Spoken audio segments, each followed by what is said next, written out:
പക്ഷെ ഇങ്ങനെ സംഭവങ്ങൾ കേരളത്തിൽ തുടരെ ഗുണ്ട ആക്രമണങ്ങൾ നമ്മുടെ സമൂഹത്തിൽ നടക്കുകയാണ്. അപ്പൊ അത് നിയന്ത്രിക്കാൻ നമുക്ക് സാധിക്കും. അതിനാണ് ഇങ്ങനെ ഗുണ്ടകൾ സ്വാഭാവികമായിട്ടും അവർക്ക് ജാമ്യം കിട്ടുമ്പോൾ ആ ജാമ്യം കിട്ടി ഇറങ്ങുന്ന ഗുണ്ടകളെ നിരീക്ഷിക്കാനുള്ള ഒരു സംവിധാനം നമുക്കുണ്ടാകണം. അത് പലപ്പോഴും നമ്മൾ ആവശ്യപ്പെടുന്നതാണ്. അങ്ങനെ വരുമ്പോൾ ഇങ്ങനെയുള്ള ഗുണ്ടാക്രമണങ്ങൾ നമുക്ക് നിയന്ത്രിക്കാനും തടയാനും നമുക്ക് സാധിക്കും. എന്തായാലും ഇതിന്റെ കേസന്വേഷണം എങ്ങനെ പോട്ടെ എന്ന് നോക്കുന്നു.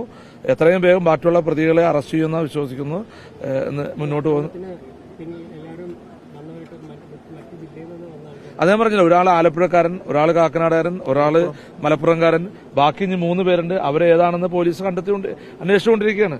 അപ്പൊ അത് വരട്ടെ, എന്താണ് ഇതിന്റെ ഉള്ള കാരണമെന്നും. ഇത് ഏതായാലും ശക്തമായ പ്രതിഷേധം ഉണ്ട് അതിനകത്ത്. ഇങ്ങനെ നിരന്തരമായി കേരളത്തിലും നമ്മുടെ നാട്ടിലുമൊക്കെ, പ്രത്യേകിച്ച് എറണാകുളം ജില്ലയിലൊക്കെ ഗുണ്ടാക്രമണം വരുന്നതിൽ ശക്തമായ പ്രതിഷേധം ജനപ്രതിനിധി ഞങ്ങൾക്കും അതെല്ലാ രാഷ്ട്രീയക്കാരും പറഞ്ഞേക്കണ കാര്യം തന്നെ. ഗുണ്ടാ ആക്ടിവിറ്റീസിനെ നമ്മൾ നിയന്ത്രിച്ചേ പറ്റുള്ളൂ.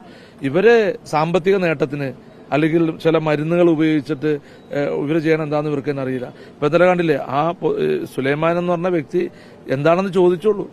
അപ്പൊ അവിടെ ഇട്ട് വെട്ടി വിടുക, വളരെ ഇതായിട്ട്. ബാക്കി 6 പേരെയും നല്ല പരിക്ക് പറ്റിയിട്ടുണ്ട്. അപ്പൊ ചുറ്റിയൊക്കെ അടിക്കുന്നു, വടിവാള് വരുന്നു.